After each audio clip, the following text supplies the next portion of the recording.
నేటి రాశి ఫలాలు మకర రాశి వారికి రోజు ప్రశాంతమైన జీవనం అనేది లభిస్తుంది. ధనయోగం అనేది కలుగుతుంది. అలాగే నూతన గృహాన్ని కొనుగోలు చేస్తారు. ఇక వస్తు వాహన లాభాలు కూడా కనిపిస్తున్నవి. ఇక వ్యాపారస్తులకు వ్యాపారాలలో లాభాలనేవి లభిస్తాయి. వ్యవసాయదారులకు పంట లాభం అనేది కనిపిస్తుంది. రాజకీయ నాయకులకు అనుకూలంగా ఉంటుంది ఈరోజు. అలాగే విదేశాలలో విద్యాపరంగా, ఉద్యోగపరంగా, వ్యాపారపరంగా ఎవరైతే వెళ్ళి ఉన్నారో వారికి అనుకూలమైన ఫలితాలు అనేవి గోచరిస్తున్నాయి. ఇక ఈరోజు మకర రాశి వారు తీర్థయాత్రలు చేస్తారు. దేవాలయ దర్శనానికి వెళ్ళినప్పుడు మీరు తప్పకుండా గుర్తుంచుకోవాల్సింది మీ ఇష్టదైవం యొక్క ఆరాధన అనేది మీకు మంచి చేస్తుంది. కాబట్టి తప్పకుండా దిశగా ప్రయత్నించండి. ఇక ఈరోజు మకర రాశి వారు ఎవరైతే భూ సంబంధిత క్రయ విక్రయాలలో అంటే రియాల్టర్స్ ఎవరైతే ఉన్నారో వారు ఆ వ్యాపారాలలో లాభాలను గడిస్తారు. ఇక ఈరోజు మొత్తంగా చూసుకుంటే మకర రాశి వారికి ధనాదాయం అనేది బాగుంటుంది. చేపట్టిన పనులలో విజయం అనేది వరిస్తుంది.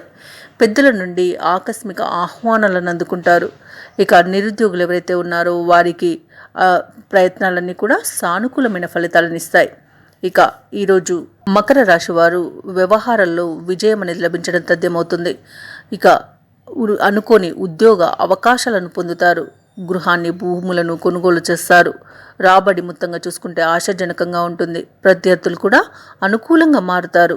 కోర్టు వ్యవహారాల్లో చిక్కుకొని ఎవరైతే బాధపడుతున్నారో వారికి ఈరోజు అనుకూలమైన తీర్పు అనేది లభిస్తుంది. ఇంటా బయట మీకు ఎదురనేదే ఉండదు.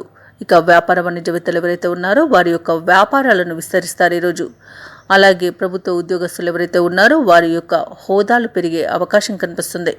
కళాకారులు కొత్త అవకాశాలను పొందుతారు. మంచి గుర్తింపును పొందుతారు. అలాగే విద్యార్థులు అనుకున్న ఫలితాలను సాధిస్తారు. ముఖ్యంగా మకర రాశిలోని మహిళలకి కుటుంబంలో చిక్కులు తొలగిపోతాయి. ధనయోగ సూచనలు కూడా కనిపిస్తున్నవి. ఇక ఈరోజు మకర రాశి వారికి అదృష్ట రంగులు పసుపు మరియు గులాబీ, ప్రతికూలమైన రంగు ఎరుపు, అదృష్ట సంఖ్య 3. ఈరోజు మకర రాశి వారు నవగ్రహ స్తోత్రాలు పఠించడం వలన మంచి శుభ ఫలితాలను పొందుతారు. అలాగే పనులలో వచ్చే ఆటంకాలని తొలగించుకోగలుగుతారు. ఈ వీడియో నచ్చినట్లయితే లైక్ చేయండి, షేర్ చేయండి, అలాగే సబ్స్క్రైబ్ చేయడం అస్సలు మర్చిపోవద్దు. అంతా శుభమే జరుగుతుంది.